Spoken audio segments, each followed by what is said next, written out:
পশ্চিমবঙ্গের নদিয়া জেলার শিবনিবাসকে বলা হয় বাংলার কাশী। যদিও কাশীর বিশ্বনাথ মন্দিরের মতো এখানকার শিব মন্দিরের পাশ দিয়ে গঙ্গা নদী বয়ে যায়নি, বয়ে গেছে চূর্ণী নদী।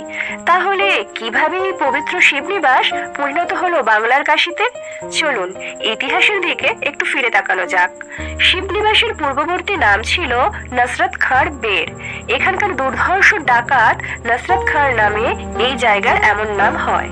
মহারাজা কৃষ্ণচন্দ্র এই ডাকাতকে দমন করতে মাঝদিয়ার এক বনে উপস্থিত হন। ডাকাত দমনের পর তিনি এক রাত বিশ্রাম করে পরদিন সকালে নদীর জলে মুখ ধুতে যান। এই সময় একটি রুই মাছ নদী থেকে লাফিয়ে এসে মহারাজার পায়ের কাছে পড়ে। এই দৃশ্য দেখে মহারাজের এক আত্মীয় তাকে পরামর্শ দেন এই জায়গাটির জল হওয়া ভালো এবং রাজভোগ্য বস্তু নিজে থেকেই রাজার কাছে এসে ধরা দিচ্ছে, সুতরাং এখানে বাস করলে মহারাজার কল্যাণ হবে। সেই সময় বর্গীদের হাত থেকে সুরক্ষিত থাকার জন্য মহারাজ কৃষ্ণচন্দ্র একটি জায়গা খুঁজছিলেন। এই জায়গাটি মহারাজের ভালো লেগে যায় এবং তিনি নদিয়ার রাজধানী কিছুদিনের জন্য এখানে সরিয়ে নিয়ে আসেন এবং এই জায়গার নাম পরিবর্তন করে নতুন নাম রাখেন শিবনিবাস, অর্থাৎ ভগবান শিবের বাসস্থান। গড়ে তোলা হয় 108টি শিব মন্দির। পূর্ব ভারতের সব থেকে বড় কষ্টি পাথরের শিবলিঙ্গ এখানে প্রতিষ্ঠা করা হয়। সব থেকে উঁচু মন্দিরটির নাম রাজরাজেশ্বর। সাধারণ মানুষের কাছে এটি বড় শিব মন্দির নামে পরিচিত। 1676 শকাব্দে অর্থাৎ 1754 খ্রিস্টাব্দে মহারাজা কৃষ্ণচন্দ্র তার প্রথমা স্ত্রীর জন্য এই মন্দিরটি তৈরি করেছিলেন। এই মন্দিরটির চূড়া সমেত উচ্চতা 120 ফুট। এই মন্দিরের শিবলিঙ্গের উচ্চতা 9 ফুট আর বের 21 ফুট 10 ইঞ্চি। এশিয়ার দ্বিতীয় বৃহত্তম শিবলিঙ্গ এটি।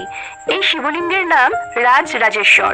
এই মন্দিরের পূর্ব দিকে রয়েছে 60 ফুট উঁচু 4 চালার দ্বিতীয় মন্দিরটি। মহারাজা কৃষ্ণচন্দ্র তার দ্বিতীয় স্ত্রীর জন্য এই শিব মন্দিরটি তৈরি করিয়েছিলেন। মন্দিরের ভেতরে শিবলিঙ্গটি 7 ফুট উঁচু। এই মন্দিরটিও 1754 খ্রিস্টাব্দে তৈরি হয়েছিল। এই মন্দিরটির নাম রাজ্ঞেশ্বর মন্দির। এর পাশেই আছে রামসীতার মন্দির, যার উচ্চতা 50 ফুট। এই মন্দিরের সিংহাসনে প্রতিষ্ঠিত আছেন কালো পাথরের রামচন্দ্র, অষ্টধাতুর মা সীতা এবং সাথে অনুজ লক্ষণ। এই মন্দিরটি 1762 খ্রিস্টাব্দে নির্মিত হয়েছিল। শিবনিবাসের 108টি মন্দিরের মধ্যে মাত্র এই 3টি মন্দিরই অবশিষ্ট আছে। বাকি মন্দিরগুলি কালের গহ্বরে হারিয়ে গেছে। পবিত্র শিবের মন্দির প্রতিষ্ঠা করে মহারাজা কৃষ্ণচন্দ্র এই জায়গার নাম রেখেছিলেন শিবনিবাস। কিন্তু এই নামকরণ নিয়েও মতপার্থক্য আছে। অনেকে মনে করেন কৃষ্ণচন্দ্র তার পুত্র শিবচন্দ্রের নামে এই জায়গার নামকরণ করেছিলেন শিবনিবাস। এই তো গেল শিবনিবাস গড়ে ওঠার কথা। তাহলে কিভাবে শিবনিবাস পরিণত হলো বাংলার কাশীতে? জানাবো এবার সেই ইতিহাস। একবার মহারাজা কৃষ্ণচন্দ্র শিবনিবাসে অগ্নিহোত্রী বাজপেয়ী যজ্ঞ সম্পন্ন করেছিলেন। এই যজ্ঞে কাশী, কাঞ্চি প্রভৃতি স্থানের বিজ্ঞ পণ্ডিতরা এসেছিলেন। এই পণ্ডিতরা মহারাজ কৃষ্ণচন্দ্রকে অগ্নিহোত্রী বাজপেয়ী আখ্যা দেন। সেই সময় থেকেই শিবনিবাসকে তীর্থস্থান কাশীর মতো মর্যাদা দেওয়া হয় আর নদিয়া জেলার শিবনিবাস পরিণত হয় বাংলার কাশীতে।